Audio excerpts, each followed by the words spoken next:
찬양하는 일이 선하며 찬송하는 일이 아름답고 마땅하도다. 여호와께서 예루살렘을 세우시며 이스라엘의 흩어진 자들을 모으시며 상심한 자들을 고치시며 그들의 상처를 싸매시는도다. 그가 별들의 수요를 세시며 그것들을 다 이름대로 부르시는도다. 우리 주는 위대하시며 능력이 많으시며 그의 지혜가 무궁하시도다. 아멘. 여호와 하나님, 오늘도 우리가 주의 은혜 가운데 나아가보자 여기 함께 모여 주 앞에 예배드리며 나아갑니다. 주께서 오늘도 우리 예배 가운데에 자정하여 주옵시고 제가 드린 예배를 기쁘게 받아 주옵소서. 오늘도 오직 주께만 경배드리기를 원하오며 우리 구주신 예수님의 이름으로 감사하며 드립니다. 아멘. 할렐루야. 오늘도 하나님을 예배하기를 원합니다. 우리 함께 일어서서 하나님께 찬송하며 나가겠습니다.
다시 한번 소리 믿는 사람 슬픈 날 믿는 사람 예수님 믿으며 영원토록 변함없는 나의 너는 예수의 이름은 세상의 소망이요 예수의 이름은 천국의 들일세 거듭하신 주의 이름 너의 맘을 삼아라 한날 시험 나갈 때에 주의 이름을 예수의 이름은 세상의 소망이요 예수의 이름은 천국의 불길세 존귀하신 주의 이름 우리 기쁜 대로다 주의 품에 안길 때에 기뻐 찬송을 예수의 이름은 예수의 이름은 세상의 소망이요 예수의 이름은 천국의 불길세 우리 발길 나가는 게 목자 앞에 나가 왕의 왕께 경배하며 면가는 예수의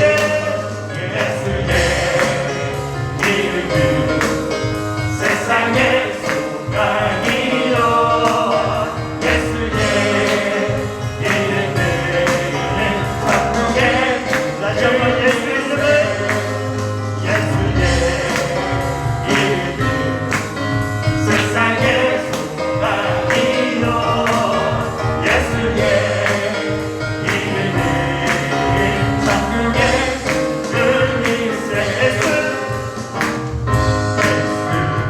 열방의 소망 예수 우리의 위로다 주는 땅의 영원한 소망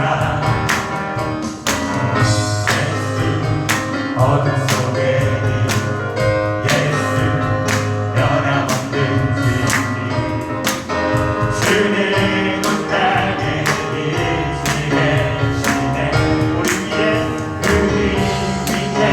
죽으시고 다시 사실 생명의 주 우리 위에 죽으시고 다시 사실 생명의 주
세상을 주시네.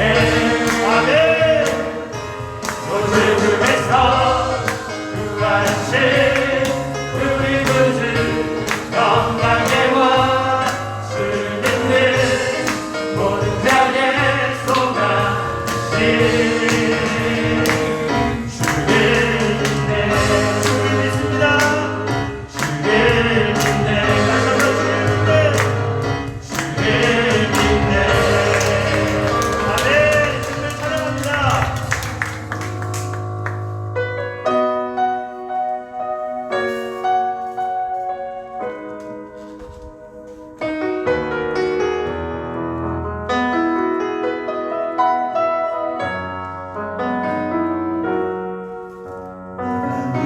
누려왔던 모든 것들이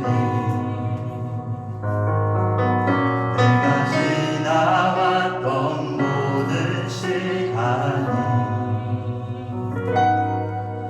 내가 걸어왔던 모든 순간이 당연한 것 아니라는 때였어. 아침 해가 뜨고 저녁에 노을 봄의 꽃향기와 가을의 겨울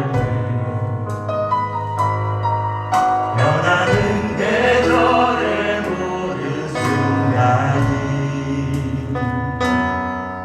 당연한 것 아니라 그대였어. 모든 것이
하여 주시고 주의 전에 가까이 나아가도록 은혜 주셔서 감사합니다.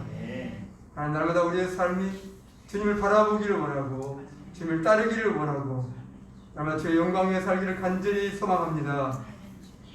참으로 우리가 부족하고 연약하지만 주께서 날마다 우리를 도우시고 이끌어 주사 늘 하나님의 뜻을 이루게 하여 주시옵시고 하나님의 기뻐하는 삶을 살아낼 수 있도록 은총을 덧입혀 주옵소서. 오늘도 주 앞에 나와 주께 은혜를 힘입기를 원하고 주의 말씀을 따라서 주의 뜻을 이루기를 간절히 소망합니다. 주님, 다시 한번 이 시간 우리 각 심령 가운데 주의 성령으로 충만하게 기름 부어 주시옵시고 우리의 삶을 통하여 이 땅 가운데 하나님의 살아계심이 드러날 수 있는 귀하고도 복된 삶이 되게 하여 주옵소서.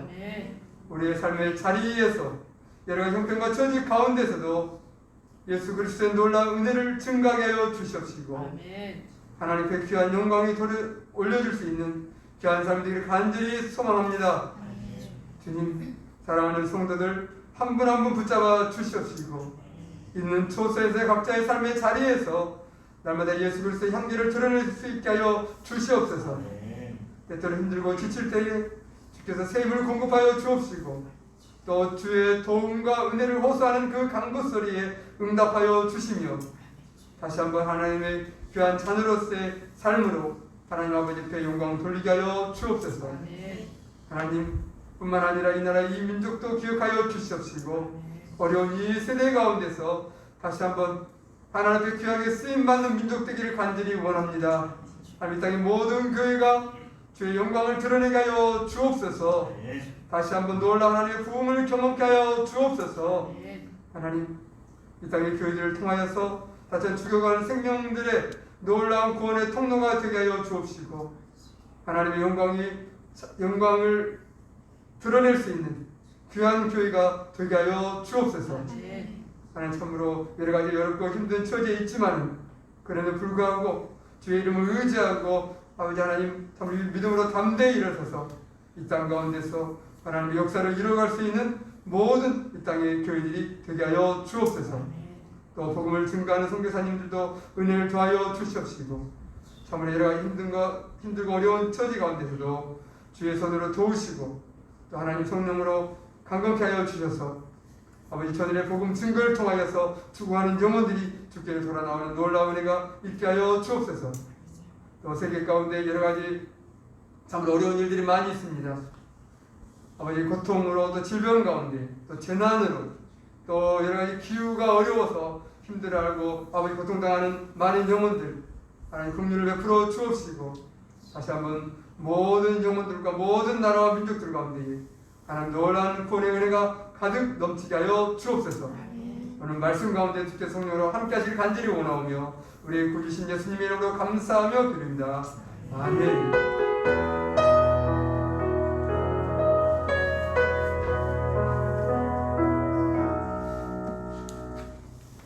하나님 말씀 보겠습니다. 하나님 말씀은 출애굽기 19장입니다. 출애굽기 19장 1절부터 6절 말씀까지 보겠습니다. 출애굽기 19장 1절부터 6절 말씀까지입니다. 이스라엘 자손이 애굽 땅을 떠난 지 3개월이 되던 날 그들이 시내 광야에 이르니라. 그들이 그 이름을 떠나 시내 광야에 이르러 그 광야에 장막을 짓되 이스라엘이 모두 산 앞에 장막을 짓니라. 모세가 하나님 앞에 올라가니 여호와께서 산에서 그를 불러 말씀하시되 너는 이같이 야곱의 집에 말하고 이스라엘 자손들에게 말하라. 내가 애굽 사람에게 어떻게 하였음과 내가 어떻게 이스라엘로 너희를 얻어내게 하였음을 너희가 보았느니라. 세계가 다 내게 속하였나니 너희가 내 말을 잘 듣고 내 언약을 지키면 너희는 모든 민족 중에서 내 소유가 되겠고 너희가 내게 위하여 제사장 나라가 되며 거룩한 백성이 되리라. 너는 이 말을 이스라엘 자손에게 전할지니라. 아멘. 할렐루야. 오늘도 우리 주의 은혜가 우리 모두 함께 하시길 원합니다. 출애굽기 말씀, 이스라엘 백성들이 애굽에서 나온 이야기죠. 이스라엘 역사에 있어서 가장 중요한 사건입니다. 우리가 너무도 잘 아는 아브라함의 후손이 요셉의 때에 애굽으로 내려가게 되죠. 가뭄 때문에. 그리고 내려가서 몇 년 동안 머물렀어요? 400년 정도. 약 400년 정도 애굽 땅에 머물게 되었습니다. 그런데 처음에는 그들이 요셉으로 인해서 대우를 받았죠. 평안했습니다. 근데 요셉이 죽고 또 요셉을 알고 있었던 왕들도 죽어가자 어떻게 됐냐면 이제 애굽이 이스라엘 백성들을 박해하는, 그리고 그들을 종으로 삼는 이제 그런 일이 있었죠. 그런데에도 불구하고 이스라엘 백성들이 계속해서 자손이 번성하자, 단순한 이거 뭐요? 박해를 가지고 단순히 고생 좀 시켜가지고는 안 되겠다 생각이 들었죠. 그래서 어떻게 하냐면 사내아이가 태어나면 다 죽이는 너무나 끔찍한 그런 시대가 되고 말았습니다. 이런 끔찍한 시대가 되자 그때부터 이스라엘 백성들이 뭐하냐면 하나님 앞에 간절히 도움을 구하는 그런 장면이 출애굽기 시작이에요. 그 호소소리를 들으시고 하나님께서 모세를 불러서 모세를 보내죠. 그리고 나서 애굽 땅에 많은 재앙이 나타나게 되고 이제 거기서 이스라엘 백성이 나오는 장면입니다. 이스라엘 백성이 나와서 오늘 말씀에 보면 19장은 출애굽한 지 3개월 정도 되었을 때에 그들이 시내산 앞에 이제 머무른 장면이 나옵니다. 시내산 앞에서 머물렀는데 이 시내산 앞에서 하나님께서 이제 누구를 부르냐면 모세를 부르죠. 그 모세가 시내산에 올라가죠. 올라가서 이제 하나님 말씀을 듣습니다. 이제 처음 부분이죠. 모세가 하나님 앞에 부름 받아서 올라가서 거기서 듣는 말씀이 뭐냐면, 자 우리 뒤에 말씀 볼까요? 자 우리 5절 6절 한번 읽어보겠습니다.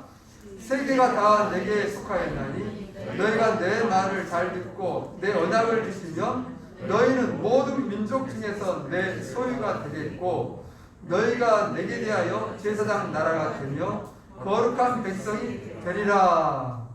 이 말씀을 모세가 들려주면서 너는 네 백성들에게 내려가서 요 말을 꼭 전해라 이렇게 말씀하죠. 내 언약을 지키면 내 모든 말을 잘 들으면 앞으로 너희는 내 소유, 내 백성이 될 것이다. 이 얘기예요. 그러니까 한마디로 말하면 앞으로 나는 너희 하나님이 되겠고 너희는 내 백성이 되어야 한다. 요 이야기를 시작하죠. 그 뒤에 있어진 모든 일들은 전부 다 뭐요? 요 말씀이에요. 하나님이 이스라엘 백성을 불러내서 이제 내 백성이다. 그리고 너희도 뭐라고? 하나님을 나의 하나님으로 섬기면서 우리는 하나님의 백성이다. 요것을 뭐 했다는 거예요? 서로 언약을 했어. 그냥 일방적으로 하나님 불러내가지고 내가 구해냈으니까 내 백성 해라 이렇게 말씀한 것이 아니라, 물론 은혜로 구해놓고 나서 하나님께서 말씀하냐면 신의 사람 모여가지고 이는 정식으로 뭐하자? 너와 나 사이에 언약을 맺자. 마음에 안 들으면 하지 말고 내가 너희 하나님 될게. 너희는 내 백성 되라. 괜찮냐? 이렇게 말한 것이에요. 그 백성 이스라엘 백성이 뭐라 그래요? 좀 생각 좀 해봅시다. 이랬어요? 아니었어요. 아니에요. 좋습니다. 옳습니다.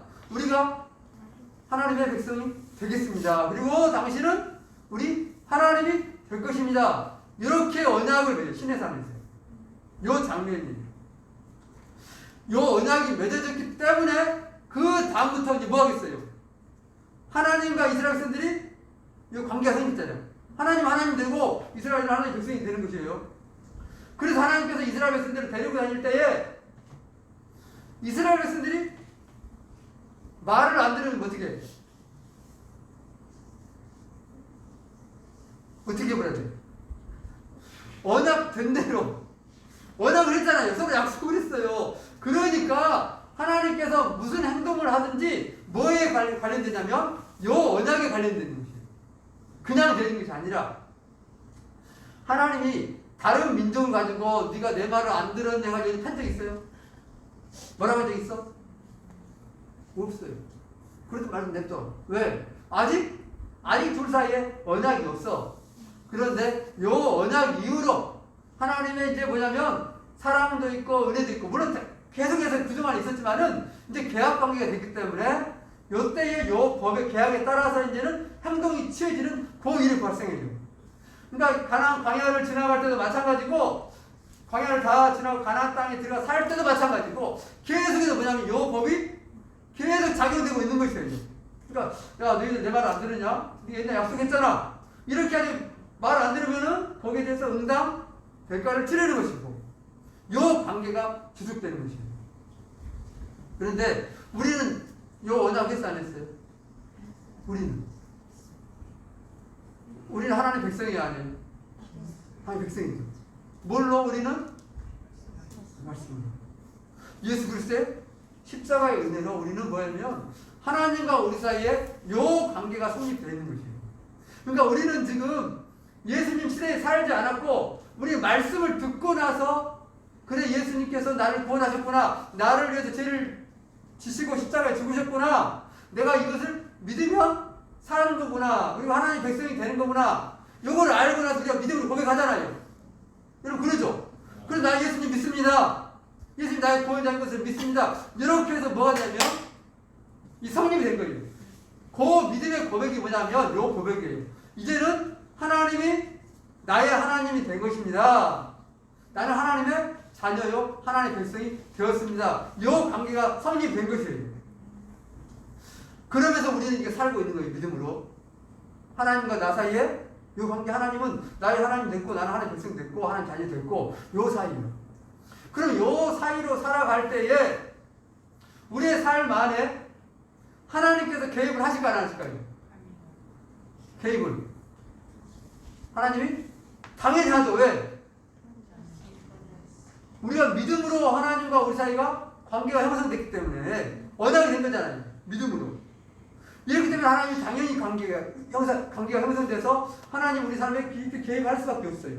하죠. 그게 이제 물론 은혜지만은 하게 됐어요. 이 관계예요.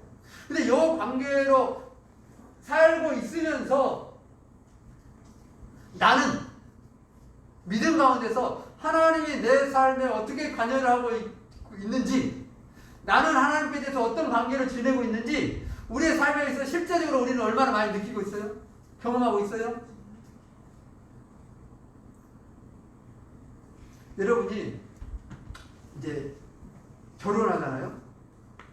그래서 모르는 남녀가 만나가지고 이제 어찌어쩌다 보니까 둘이 결혼을 했어요.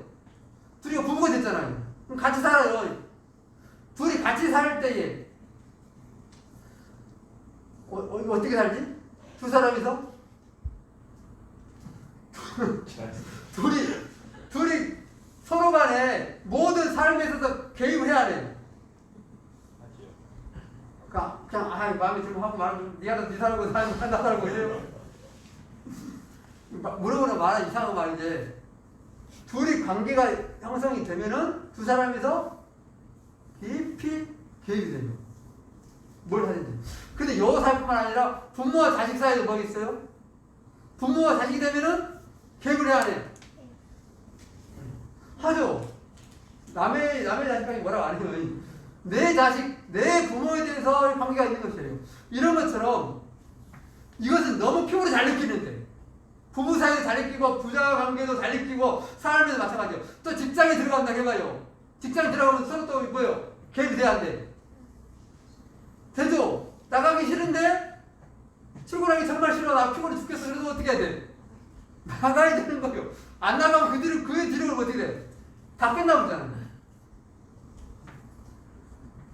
이런 모든 삶에 있어서 우리는 관계를 가지고 있어요. 언약에서, 약속에서. 그런데 이것은 다 잘 느껴. 안 느낄 수가 없어요. 생각하기 쉽지 않아도 우리는 다 느껴지고 생각이 돼버려요. 그런데 하나님과 나 사이에 이런 부부 관계니, 부모와 자식 간의 관계니, 직장의 관계니, 이런 관계보다 더 깊은 개입이 되어 있는 이런 관계인데, 내 삶에 있어서는 다른 세상의 모든 관계들에서 느끼는 것처럼 나는 하나님의 나사에도 그렇게 뭔가가 이렇게 뭐요? 느껴지는 자예요. 꼭 느끼면서 그렇게 실제적인 삶 속에서 그렇게 경험이 되냐 이런 것이에요. 경험이 되죠? 막 부부 사이에 그렇게 뭔가 관계가 왔다 갔다 하는 것처럼 하나님은 나 사이에 그렇게 왔다 갔다 해? 뜸뜸이. 그냥 이거 믿음으로 와이. 하나님 믿습니다. 나 하나님 다닌다. 이렇게 살고 있는 것이에요. 우리가 출애굽기를 보면서 하나님께서 우리를 어떻게 구원하시고 우리에게 삶 속에서 어떻게 관계하신지 이 관계를 맺고 가 있는지 이 장면이 뭐냐면 출애굽기에 자세하게 나와 있어요. 출애굽기는 우리가 느끼지 못하고 보지 못하고 깨닫지 못하는 부분들을 실제의 삶 속에서 모델을 통해서 보여주는 것처럼 눈으로 이렇게 시청각 교육을 시켜주는 것처럼 보여주는 말씀이 성경의 말씀이에요. 그 출애굽기가 특별히 그래요. 이스라엘 백성들을 하나님께서 다시 말씀. 이스라엘 백성들이 애굽에 있을 때 하나님 구원해 주시죠. 어떻게 구원해 내셨습니까? 그냥 나오자 쉽게 나온 것이 아니라 많은 일이 있었잖아요. 많은 사건들이 있었어요. 우리 간단히 생각해도 10가지의 재앙이 있었어요. 그리고 나와서 이제 끄집어내는데 여러분 10가지 재앙 중에서 이스라엘 백성들을 끄집어낼 때 바로의 손에서 끄집어낼 때에 가장 중요한 사건은 뭘까요? 장자가 죽은 사건입니다. 다른 사건도 있지만은 9가지 지나가도 바로가 안 굽히잖아요. 그런데 마지막 장자가 죽을 때에 딱 꺾여가지고 빨리 나가라 다 가지고 다 나가 니는 만들어 해버려 이래 되었잖아요. 그런데 장자의 죽음이 엄청난 사건으로 다가왔는데 하나님이 장자가 죽을 때에 특별한 방법을 썼어요. 무슨 방법을 썼죠? 물설주에 피를 바르는. 양을 잡아가지고 피를 바르는 일을 했어요. 여러분 보세요. 왜 하나님은 그 같은 방법을 썼는지. 나머지 9개의 재앙이 일어날 때는 하나님 그 같은 방법을 안 했어요. 하나님이 이렇게 봅시다. 나머지 재앙은 9개 다 일어나는데 그때는 피를 안 발라도 이스라엘이 이쪽에 살고 있으면 이스라엘 이쪽에 사는 데는 아무런 문제가 없어요. 어둠이 찾아왔을 때가 몇 번째 재앙인가요? 마지막 9번째. 어둠이 왔을 때 하나님께서 애굽 쪽에는 완전히 깜깜했어요. 밤이고 낮이든. 그런데 이스라엘 쪽에는 빛이 있었다라는 말이에요. 그러니까 하나님의 능력은 야 이쪽에만 비춰라 이렇게 하면 되는 거예요. 이쪽이 화내요. 또 그뿐만 아니라 가축들에게 전염병을 돌릴 때도 가축들이 이렇게 막 섞여질 수 있잖아요. 그래도 어디만 애굽의 가축들만 전염병이 걸렸어요. 하나님 구별을 시켜버렸어. 성경은 분명히 그렇게 나왔어요. 구별을 시켰다라고. 또 우박이 막 내려요. 요즘에 우박 한 번씩 내릴 때 있잖아요. 우박이 내릴 때 어디만 내리냐면 애굽 사람들이 살고 있는데 이스라엘 백성들이 고센 땅 지역에 살고 있었는데 고센 지역에는 우박이 안 내렸어요. 그러니까 거기는 어둠도 없었고 우박도 없었고 가축도 안 죽고. 혹시나 가축은 이제 이동을 하니까 여기에 살아도 어디 계실까요? 꼭 여기만 있을까요? 가축은 조금씩 이동할 수 있잖아요. 그래도 이스라엘 가축에는 안 걸립니다. 그러니까 하나님께서 피를 안 발라도 얼마든지 구별시킬 수 있는 거예요. 근데 장자의 죽음이 일어났을 때에 하나님이 야 장자 죽을 때 좀 곤란하다.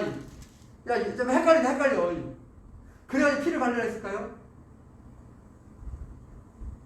구별을 못하거나 능력이 없어서가 아니에요. 이건 다른 의미를 알려주는 것이에요. 우리는 이미 잘 알고 있어요. 그 6월절 어린 양을 잡아가지고 피를 바르는 것이 뭘 의미한다?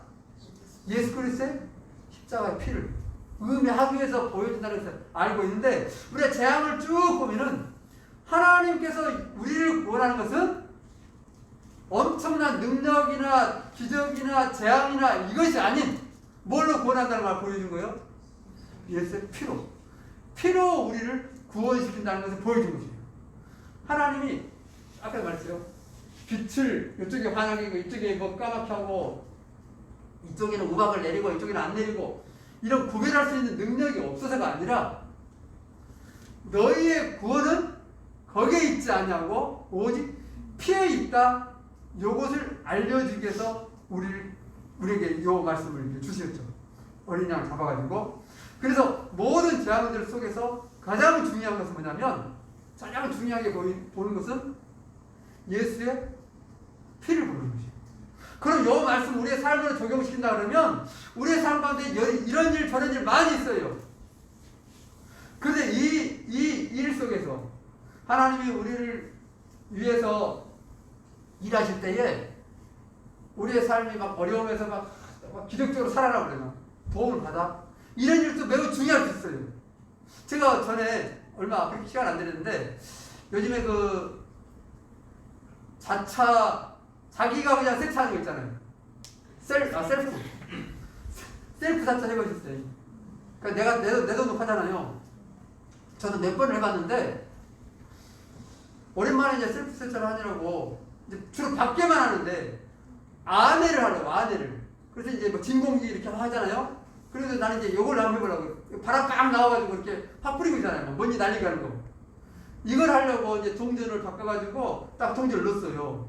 동전을 넣어가지고 옆에 보니까 이렇게 바람 나오는 거 이렇게 있더라고. 전에는 그런 걸 안 썼으니까. 그래서 이거 갖다가 안에 이제 그 이렇게 뭐 이렇게 에어컨 나오는 거 이런 데 있잖아요. 그걸 딱 떼고 이렇게 딱 스위치를 눌렀어 이렇게. 근데 바람이 안 나오는 거예요. 그래서 아니 뭐 잘못됐다니까 몇 번을 했는데 안 나와. 이상하네. 그걸 분명히 넣었는데. 그래가지고 이상하니 이거 아닌가 봐. 이걸 내려놓고 다시 이게 물건을 봤어요. 물건 봤더니 저쪽이가 이렇게 진공 청소기 옆에가 바람 나온 곳이 있더라고. 해보신 분들 알죠? 진공 청소기 옆에 바람 나온 곳이 있어요. 근데 내가 옆쪽에서 뺐던 게 뭐냐면 물 나온 곳을 뺐어. 물 나온 곳. 내가 그 순간 내가 어떻게 돼요? 가슴을 썰어. 만약에 이것을 돈을 잘못 넣고 이게 돈을 이쪽에 넣고 이쪽에 넣는데 만약에 이쪽에 넣어놓고 요걸 갖다가 바람 나온 쪽으로 물을 쌓았다고 어떻게 될까요? 지금 조수가 아니야. 그거 에어컨 속에 물이 엄청나게 빨리 나가잖아요. 이거 막 이게 차 다 마가지 불했다 완전. 저 차를 불해야 돼. 그러면 또 뭔 생각이 들까요? 내가 바보 같은 하나님 은혜구나. 기적적으로 그래도 차 안 망가질 거야 이거. 그 생각이야. 무슨 얘기를 하고 싶은 거예요? 우리의 삶 속에서 이거 작은 일일 수도 있고 큰 일일 수도 있어요. 이런 거. 뭔 사건이 있든지 뭔 일이 있든지 아무튼 그 속에서 기적적으로 도움을 받든지 아니면 정말 도움을 못 받고 정말 나같이 재수가 없는 놈 이런 일이 발생할 수도 있어요. 그런데 그런 일도 중요하지만 그 속에서 그것만 보는 것이 아니라 가장 중요한 것은 뭐냐면 그 속에서 예수 그리스도의 십자가의 은혜를 볼 수 있는 그 믿음의 눈이 있어야 돼요. 이스라엘 백성들이 장자의 사건 속에 살아났어요. 살아났을 때 무슨 생각을 했을까? 여러분, 피를 갈았더니 살아났구나. 이 피가 엄청 중요한 거구나. 그 당시에 예수님이 없었으니까 예수님이 아니라 양의 피가 이렇게 중요하구나. 피로 우리가 살겠구나. 요 생각이 머릿속에 팍 바뀌었을까? 아니면 이 외국 사람 다 장자를 다 죽어보고 우리 살았는데 우리 안 죽었네? 하나님 살려줬네? 요 생각만 했을까요? 우리는 6월절에 어린 양의 보혈, 피 이거를 너무 많이 들어가지고 딱 말씀하세요. 딱 예수님 피, 십자가 피로 우리 살았지 이렇게 생각하지만 그 사건 속에서 이스라엘 백성들은 무엇에 관심을 줬을까요? 성경에는 그게 안 나와 있는데 그들은 단순히 자들이 죽었냐 안 죽었냐 우리는 살았다 천만다행이다 요 생각에만 빠져있어요. 왜 그러냐면 이스라엘 백성들이 거기서 이제 나와가지고 이제 도망가잖아요. 이제 여기 나오잖아요. 그런데 바로의 군대가 바로 쫓아와 버려요. 근데 이스라엘 백성들이 어디 앞에 머물렀습니까? 홍해 앞에 머물렀어요. 그런데 거기서 죽는 날 치는데 하나님께서 이제 딱 막아줘가지고 살아나. 그리고 홍해를 건너갔어요. 그러면 그때 여러분 영화 보면은 그 장면 나오잖아요. 바람이 쫙 불면서 그냥 바다가 쫙 갈라지면서 이스라엘 쫙 건너가고 나중에 예국군대가 막 쫓아오는데 물이 다 합해져가지고 싹 빠져들고 명장면이 나오잖아요. 놀라운 장면이. 그런데 그 속에서 이스라엘 백성들은 뭘 배웠을까요? 홍해가 갈라져. 그리고 자기들 무사히 건너갔어. 무사히 건너와서 보니까 이스라엘 바로의 군대가 막 바다가 쫓아와요. 그런데 물이 확 붙어져가지고 타우스 상황이 없어. 그때 막 기뻐가지고 하나님 찬송하면서 막 노래를 짓고 막 춤을 추고 난리 치잖아요. 그럴 때 이스라엘 백성들은 뭘 배웠을까? 그들 머릿속에는 뭐가 새겨졌을까? 야, 어마어마하다. 어떻게 바다가 가가지고 하나님 대단하네. 아마 하나님의 엄청난 능력을 보았을 때 그런 생각을 하지만 그들은 그 홍해를 지나가면서 이것이 세례구나. 이것이 이제는 다시는 애굽으로 돌아갈 수 없는, 그리고 이제는 하나님의 백성으로 삶을 살아야 하는, 이제는 확실한 여기서 선이 갈라지는구나. 이런 생각으로 머릿속에 확 박혔을까 안 박혔을까? 안 박힌 거예요. 여러분 우리의 삶 속에서 우리 하나님 믿고 가지만 세상에 많은 일을 겪어요. 좋은 일도 있고 안 좋은 일도 있고 아까처럼 그 기적적으로 하나님 도움을 받을 때도 있고 못 받을 때도 있고 별거 일이 다 있을 수 있어. 그런데 그때에 우리의 마음속에 무엇이 새겨지고 무엇을 배우고 무엇을 깨닫느냐는 것이에요. 이건 매우 중요한 부분이에요. 왜? 이스라엘에서 보니까 전부 다 그러더라고요. 많은 재앙을 보고도 그 속에서 피해의 중요성을 못 보는 것이에요. 홍해를 건넜지만 그것이 단순히 기적, 엄청난 사건, 능력으로만 보여지는 거예요. 그리고 그것이 세례고인 거야. 이것이 이제는 거기서 죽고 우리가 새로 살았다는 거잖아요. 여러분 베드로 전서에 보면 우리 전에도 말씀드렸잖아요. 고린도 전서 10장을 한번 봐볼까요? 거기는 이제 확실히 알려지고 있죠. 고린도전 10장 보면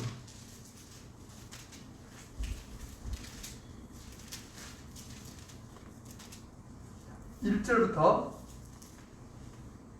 1절 2절을 먼저 보겠습니다. 고린도 전서 10장 1절 2절 형제들아 나는 너희가 알지 못하기를 원하지 아니하니 우리 조상들이 다 구름 아래에 있고 바다 가운데로 지나며 모세에게 속하여 다 구름과 바다에서 세례를 받고 라고 했어요. 너희가 이것을 알았으면 좋겠다라고 말하고 있는 것이에요. 그러면 사도 바울이 고린도 교회 성도들에게 이것을 얘기해 주는데 이 성도들이 이 부분을 잘 알고 이해를 잘하고 있다는 거 못하고 있다는 거예요. 못하고 있다는 거예요. 하는 사람들이 참 못하고 있다는 것이에요. 홍해를 지나오는 것이 지금 세례의 의미를 갖고 있는 거구나. 요 의식들이 별로 없었다는 거예요. 그러면 과거에는 어땠을까요? 그런 의식이 없었어요. 그냥 엄청난 기적 겪은 거예요. 그러니까 광야에 갔다가 어떻게 해요? 힘들었으니까 이스라엘 백성이 어떻게 해? 다시 애굽으로 가자 이렇게 말을 해요. 그래서 이제 반란이 이렇게 오잖아요. 막 모세 죽여보려고 그래가지고 야야 우대를 우리끼리 뽑아가지고 가보자 이런 일이 몇 번씩 일어나요. 왜?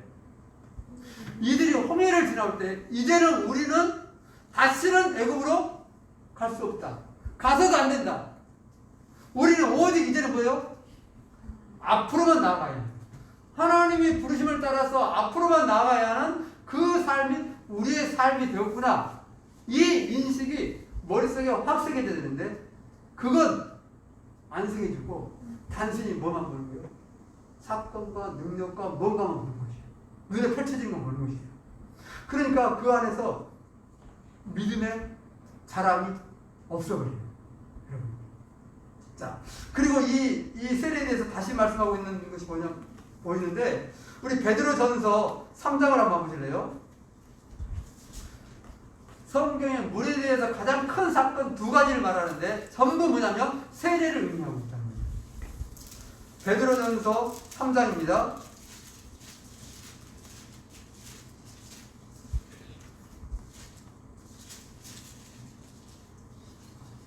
베드로전 3장 여러분 20절 21절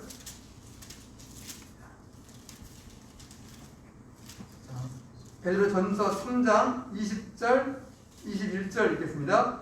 그들은 전에 노아의 날 방주를 준비할 동안 하나님이 오래 참고 기다리실 때에 복종하지 아니하던 자들이라. 방주에서 물로 말미암아 구원을 얻은 자가 몇 명이니 곧 8명이라. 물은 예수 그리스도께서 부활하심으로 말미암아 이제 너희를 구원하는 편이 곧 세례라. 아까 성경에서 물과 관련된 가장 큰 사건 홍해 사건, 그리고 홍해 사건보다 더 훨씬 이전에 일어나가지고 전 인류를 싹 멸망시켜버렸던 노아 시대의 홍수, 요 두 가장 큰 사건을 뭘로 의미하고 있어요? 세례로 의미하고 있다는 거예요. 그 어마어마한 사건 속에서 너희가 보고 너희가 머릿속에 확 생각해야 될 것은 뭐냐면 세례. 하나님의 구원이요. 이제는 다시는 뭐예요? 노아 홍수에 다시 뒤로 돌아갈 수 있어 없어요? 없어요.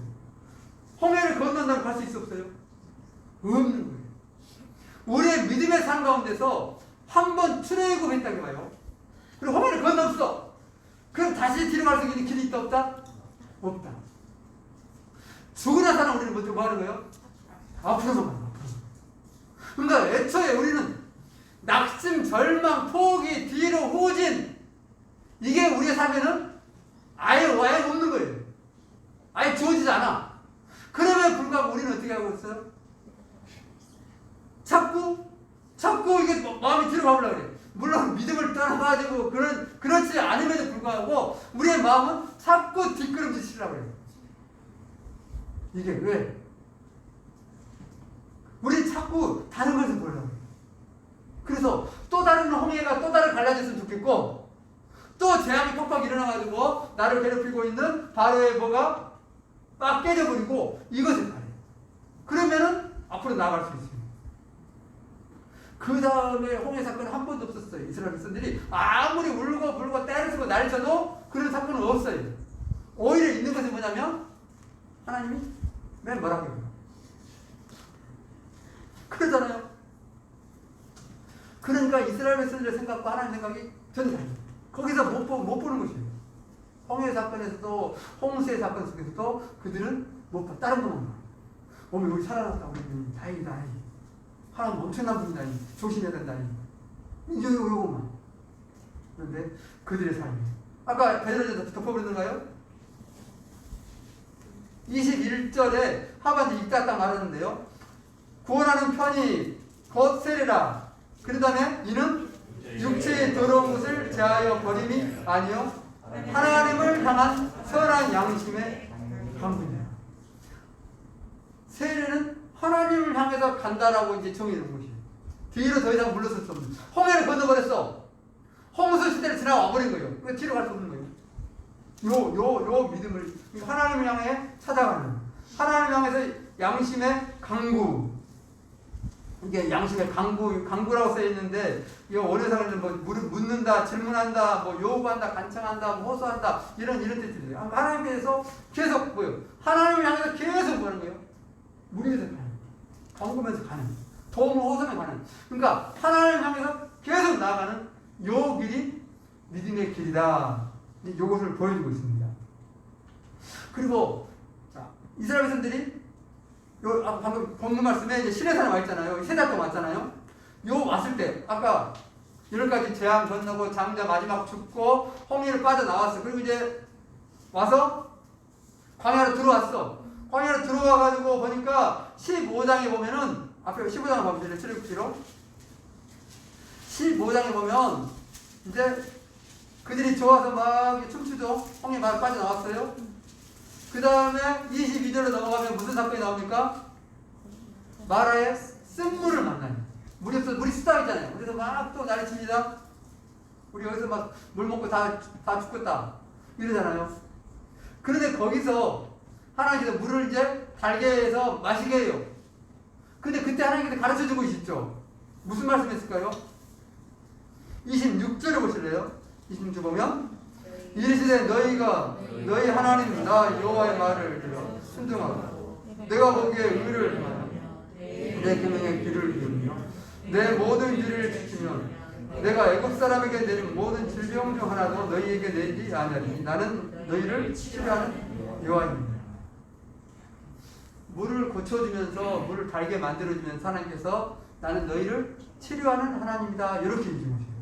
그러니까 너희 삶 가운데 나는 치료자다. 물만 갖고 따라가요. 나는 치료자. 너희를 치료하는 하나님이다.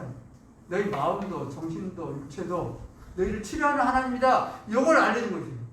그러니까 하나님과 이스라엘 백성들이 언약이 있어야지 둘이 관계됐잖아요. 이 관계 속에서 나라는 존재는 너희를 치료하는 자다.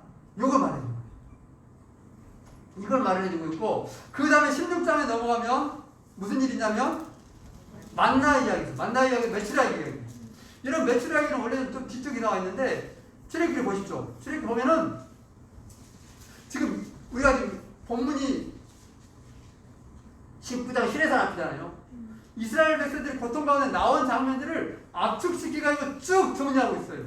근데 이 사건을 전체적으로 지금 보고 있는데 전체적으로 보면은 그 속에서 뭐냐면 사건마다 항상 목적이 있어요. 그리고 알려주는 것이 있어. 뭐냐면 전부 다 하나님께 딱 고정을 시키고 있어요. 또 예수 그리스도 놀라운 구원에 고정을 시키고 있는 거예요. 그걸 보는 거예요. 아까 6월절과 홍해 사건에서는 봤잖아요. 여기서 마라의 쓴물에서도 역시 하나님이다. 하나님 치료한 하나님 요걸 알려져 있어요. 그 다음에 만나온 메추라기 속에서는 뭘 알려주고 있는가요? 너희가 예수님이 말씀하죠. 너희 조상들은 광야에서 만나를 먹어서도 죽었어. 나는 그런데 너희는 뭘 먹어 산다고? 하나님 말씀. 곧 나. 예수 그리스도. 요 얘기를 알려주잖아요. 그러면서 뭐냐면 만나를 먹고 메추라기를 먹고 있는데 하나님은 저들에게 계속 가르치면 너희는 만나 먹고 떡으로 사는 것이 아니라 하나님의 말씀으로 산다. 요 이야기를 알려주고 있는 거예요. 요게 교육 방법이에요. 하나. 여기 사는 데서 가장 중요한 게 뭐예요? 먹는 거예요. 먹는 게 제일 중요해요. 먹는 거 끊으면 순간에 끝나버려요. 근데 하나님은 먹는 것 가지고 있을 때에 말씀으로 산다. 요 교육을 철저히 시켜버려요. 몇 년 동안? 40년 동안 시켜요. 40년 동안. 말씀으로 산다. 만나는 걸 알려주는 거예요. 말씀으로 산다. 말씀으로 산다. 요거 교육시키는 거예요. 그 다음에 자, 그 말씀이 16절 보실래요? 16장 4절. 한번 말씀하는 게 있을 것 같아요. 16장 4절 보면 그때 여호와께서 모세에게 이르시되 보라 내가 너희를 위하여 하늘에서 양식을 비같이 내리리니 백성이 나가서 일용할 것을 날마다 거둘 것이라 이같이 하여 그들이 내 율법을 준행하나 아니하나 내가 시험하리라. 그러니까 말씀을 이야기하면서 가르치는 것이죠. 네가 말씀으로 사는지 안 사는지 한번 시험한다. 멀고 주면서 계속 공부시키는 거죠. 그 다음에 17장 넘어가 보면 또 먹는 거예요. 이번에 물 가지고 해요. 물 가지고. 아까는 만나하고 고기 가지고 했는데 이번에는 물 가지고 하죠. 거기서는 느비듬에서 물이 없자 어떻게 바위를 깨뜨려 가지고 물을 만들어냅니다. 그런데 이 사건 속에서 이스라엘 백성들이 하나님 앞에 책망되는 것이 있죠. 뭐냐면 17장 7절을 봐보실래요? 7절 보면 그가 그곳 이름을 마사라 또는 무리바라 불렀으니 이는 이스라엘 자손이 다투었으며 또는 그들이 여호와를 시험하여 이르기를 여호와께서 우리 중에 계신가 안 계신가 하였습니다. 그 물 없어가지고 만나는 사건이 뭐냐면 느비에서 반석이 깨트려진 사건인데 이 속에서 하나님께서 이스라엘 백성을 말씀하신 게 뭐예요? 저들이 지금 뭐 했다는 거예요? 시험했어요. 하나님이 계신가 안 계신가? 하나님 안 계시네. 아마 이렇게 한 거예요. 물이 없자 먹고 없자 하나님 안 계시네. 앞에까지는 많은 기적들을 보았음에도 불구하고 요 상황 속에서는 이제 하나님이 안 계시네. 요 상황이 발생합니다. 그러니까 지금 몇 가지 굵직한 사건이 있는데 전부 다 단순히 배가 고팠냐 안 고팠냐의 문제가 아니고 홍해를 건넜냐 안 건넜냐 어떻게 건넜냐 이 문제를 다룬 것이 아니라 그것에 계속 하나님께 초점을 두고 있는 것이에요. 예수 그리스도께 두고 있는 것이에요. 여러분 우리의 삶 속에서 모든 일을 겪을 때에 우리의 초점이 어디로 와 있는 거예요? 하나님, 예수님. 이 문제가 풀어졌냐 하나님 능력으로 도와줬냐 하나님의 기적이 있었냐 여기에 우리의 관심과 우리의 마음이 끌려가는 것이 아니라 그러면 우리는 이미 뭐 할까요? 이미 우리는 시험 중에 들어가고 있는 거예요. 왜? 아까 말씀했잖아요. 내가 너 만나와 매출해 가지고 내가 내 율법을 준행은 아니야. 내가 시험해보자. 이렇게 돼요. 그 뒤에 물이 있냐 없냐 보면서 하나님 계시냐 안 계시냐 시험하고 있는 거예요. 그러니까 우리의 삶 속에서 마찬가지예요. 우리 삶 속에서 많은 일들을 겪을 수 있어요. 근데 그 속에서 예수 그리스도의 은혜, 십자가의 보혈, 하나님께서 우리 아버지 되신 구원자, 그리고 우리는 죽으나 사나 하나님을 향해서 나아가고 있다. 이 부분에 있어서 우리의 믿음이 흔들리고 있으면 우리는 어떤 상황이 있는 거예요? 하나님을 시험하는 중에 놓여진 상황입니다. 그럼 어떻게 해야 돼요? 그런 상황이다. 우리는 얼른 정신을 차려야 돼요. 내가 이스라엘 백성들이 했던 것처럼 지금 그런 상황이 있는 거구나. 그럴 때는 어떻게 해야 되겠어요? 꼭 지켜보랬지. 하나님께서 정말 계시는지 안 계시는지, 나를 사랑하시는 안 사랑하는지, 지금 존재하는지 안 하는지 이 부분에서 내가 지금 흔들리고 있는 거예요. 그럼 어떻게 해야 돼요? 거기서 빨리 바로 잡을 생각해요. 그럼 각자가 그 어떻게 하겠어요? 이스라엘 백성은 만나를 못 먹고 메추라기를 못 먹고 이러니까 물을 못 먹으니까 바로 하나님께서 그가 시험하는 관계가 와 있어. 그럼 그들은 어떻게 했을까요? 우리 광야에 있었어? 물이 없어? 그럼 우리는 어떤 말을 할까? 내가 3일 동안 못 먹고 있어. 때 앞에 있어서. 그러면 딱 물이 좀 없구나.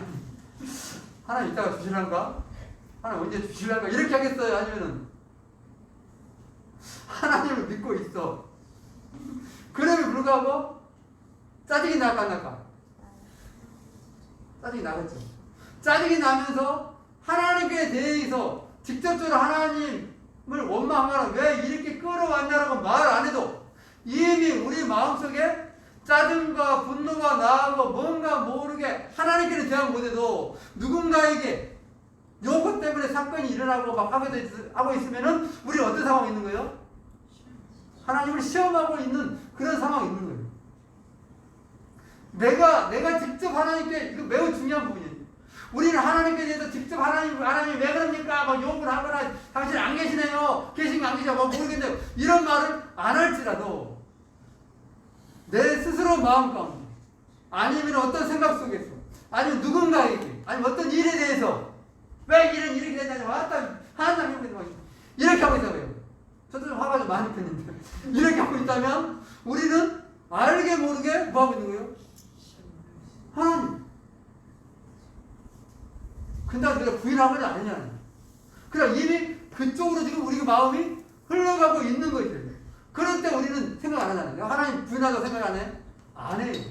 하나님 시험한다고 생각 안 해요. 그냥 기분 나쁘고 그냥 화나고 그냥 마음에 안 들거니까 왜 인생이 이러냐 이렇게 가고 있는 것 뿐이야. 이스라엘 백성이 안 그랬을 것 같아요? 그럼 대놓고 이스라엘 백성들은 하나님 어떻게 그랬어? 물 안 내나 빨리 그렇게 말했을까? 아마 한 명도 그렇게 말 안 했을 것이야. 나 죽겠다. 우리 언제 가냐 미쳐버렸네. 물도 안 주고 언제 물 있다냐. 이렇게만 한다. 이렇게만. 그냥 그래 옆에 물에 몸에 쌓인다. 근데 누가 막 말시키고 괜히 성질 건드리지 마 괜히. 그리고 괜히 몸부려 불어. 여러분 하나님을 원망했다고 하나님 대놓고 한 사람들 그런 경우도 있지만 극히 드물어요. 거의 일반적으로 안 나타나는 거예요. 보통은 저처럼 우리처럼 해요. 근데 하나님 볼 때에 저것이 깊이 보면은 결국 누구 때문에 그런다는 거예요? 나 때문에 그러고 있는 거예요. 말은 그렇게 아주 돌려주고 있지만은 우리 눈치 뻔하잖아요. 눈치가 뻔하잖아요. 근데 하나님 딱 아는 거예요. 그럴 때에 우리가 속지 않는 것이. 아, 이것이 그냥 하나님께 안 그러지만 따지고 보면 하나님과의 관계 속에서 나올 수 있는 거구나. 그럼 어떻게 해요? 깊이 하나님께 나가는 거죠. 다시. 왜? 하나님 은혜가 필요한 거예요. 만나와 매출하기로 물로 사는 것이 아니라 하나님 말씀으로, 하나님 은혜로 사는데 그게 하나님의 은혜가 지금 더 크게 느껴지는 것이에요. 지금 만나고 매출하기로 크게 느껴지는 거예요. 나에게 영향 주면서 어느 쪽이 더 많아요? 매출하기가. 그 물이 더 많은 거예요. 그러면 지금 내가 하나님 믿고 있고 은혜라고 생각하고 있지만 실제적인 삶 속에서는 이 은혜는 조금이에요. 조금. 내 영혼을 충만하게 적실, 내 삶을 송두리째 딱 덮쳐버릴 그런 분량이 안 되고 있는 것이에요. 그리고 물은, 만나는, 매출하기는, 다른 일은 이건 나를 넘어버려. 나를 덮쳐버려. 그래서 내 마음을 확 움직여보잖아요. 확 화나게 만들어버리고, 폭발하게 만들어버리고, 짜증나게 만들어버리고, 은혜가 아닌 다른 것이에요. 그때는 우리는 어떻게 해야 돼? 그때 우리는 하나님의 은혜가 필요해요. 확실히 아는 것이죠. 아, 지금 하나님의 은혜가 내게 영향을 미치는 것이 부족한 상황이 있는 거구나. 이 모든 상황 가운데 모세는요, 어떻게 해요? 하나님에 올라가야 돼요. 모세는 나이도 많아. 육체적으로 훨씬 더 힘들어요. 그래도 불구하고 젊은이들 또 난리 치고 있는데 모세는 그러지 않아. 왜 그럴까요? 모세는 하나님의 은혜가 있어요. 왜? 모세는 하나님 앞에 머무는 시간이, 하나님께 나아가는 시간이 훨씬 많았거든요. 그래서 한 번은 화가 나오죠, 이제. 나중에 뒤에 나와서 이제 무리가 한 번 없어가지고 지팡이 두드려 보잖아요. 그때 분노가 조절 안 되잖아요. 그때는 그 일이 모세를 덮쳐버린 거예요. 그리고 하나님께서 탁 보고 한 번 실수했는데 말이에요. 네가 백성들 앞에서 나를 경외하지 않아. 내 영광을 드러내지 않았다. 아니, 그 정도 할 수 있죠. 아니, 보통 인간적으로 그러지 않아요? 그 정도 못해? 그 모세에게 적용했던 것을 이스라엘 백성들이 하나씩 적용해서 어떻게 됐을까? 그 모세에게 적용했던 그 법을 이스라엘 백성이 했다 그러면 한 놈도 사는 거죠. 하루도 못 살게. 그것을 우리한테 적용시키면 어떻게 될까요? 나 이러봐라. 아까 너 뭐라 했어? 너 왜 화냈어? 너 인상 겁나 붉히더라. 이렇게 되는 것이에요. 우리는 안 남아. 왜? 모세가 특출해서? 아니에요. 성경은 어디에서도 인간이 특출하다는 말을 하지 않아요. 오직 하나님의 은혜가 있다. 그리고 모세는 그 은혜를 사모해서 부족한 걸 알기 때문에 하나님 앞에 어떻게 해요? 더 나아간 것 뿐이에요. 그러니까 시내산에 그렇게 머물잖아요. 죽도록. 다른 것이 왜? 다르기는 방법이 없으니까. 40일 굶주리면서 물 안 먹고 하나님 머무는. 왜? 그러니까 별 사건을 만나도 모세가 거기에 영향을 덜 받아. 왜? 하나님 은혜가 더 가까이, 더 많이 있었기 때문에. 여러분, 우리의 삶 가운데 이 은혜가 있고 오랍니다. 오늘 대충 이렇게 훑어봤어요. 여러분, 출애굽기를 한번 보면 요 20장 이후부터는 10계명 나오고, 그 다음부터는 하나님의 모든 법, 율법이 쫙 나오고, 그 다음에 성막 만들고, 여기 쫙 끝나지. 맞춰져. 근데 앞에는 재밌는 역사 이야기. 역사의 사건을 보면서, 중요한 것은 그 모든 사건들, 일들 속에서 기적이든지 무엇 속에서든지 예수 그리스도 하나님을 보게 하는 거구나. 그러니까 우리의 삶에도 뭐요? 모든 일 속에서 하나님을 우리가 깊이 관계시키지 못하면, 그 속에서 못 보면 우리는 안 된다. 우리 안에 그 놀라운 은혜가 있기를 원합니다. 그래서 나아가 하나님, 내게 하나님 은혜를 주십시오. 그리고 모든 일들 속에, 지금 상황 속에서도 하나님, 내가 거기서 배워야 될 것이 뭔지, 봐야 될 것이 뭔지 알게 되라고 우리 함께 주의 그냥 함께 나가겠습니다.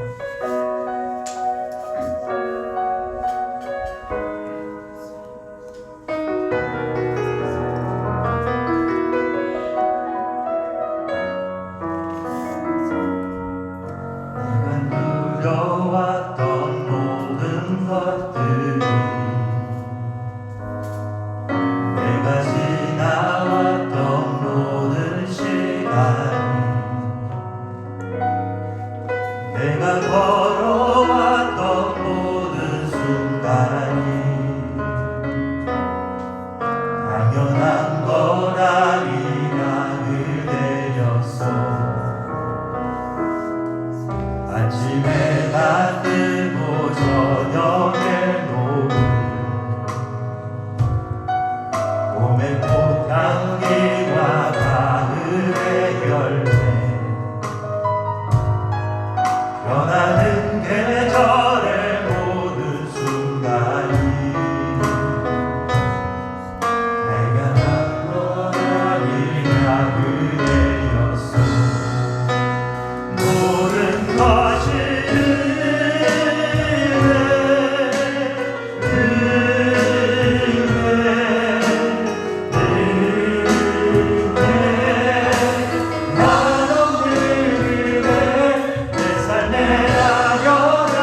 하나님의 나라, 하나님의 자녀로 삼아주셔서 감사합니다. 하나님, 우리가 이 땅을 살아갈 때에 때때로 많은 일들을 겪으며 살 때가 많이 있습니다. 그때마다 주님, 우리가 믿음이 없어서 하나님을 원망하지 않게 하여 주옵소서. 하나님, 우리가 하나님을 원망하면서도 그것이 원망인지도 모르고 하나님을 시험하는지도 모르면서 우리가 삶을 살고 있지는 않습니까? 하나님, 다시 한번 우리의 모습을 정확히 보게 하여 주시옵시고 우리가 은혜로 사는 자 되게 하여 주시옵소서. 말씀으로 사는 자 되게 하여 주시옵소서. 하나님, 우리가 이제는 만나와 매출하기가 아닌, 물이 아닌 하나님 오직 예수 그리스도로 사는 자 되게 하여 주옵소서.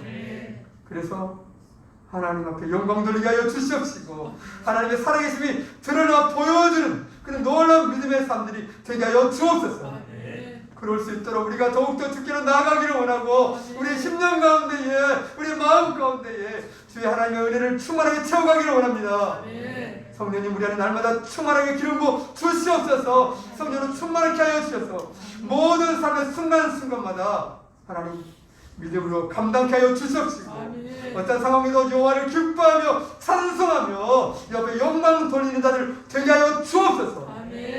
그래서 우리를 통하여 하나님이 살아계시고 하나님이 참으로 좋은 분인 것이 나타나 보여지는 그런 믿음의 삶이 되게 하여 주옵소서. 사랑하는 주의 백성들, 날마다 도와주시고 붙잡아 주셔서 그 걸음걸음마다 주님과 함께 동행케 하여 주시고 모든 삶을 통하여 오직 주님의 역사를 함께 만들어가게 하여 주옵소서. 오늘도 우리의 삶 가운데에 은혜를 부어주시고 함께 하시는 예수 그리스도의 이름을 위하여 감사하며 기도드립니다. 아멘.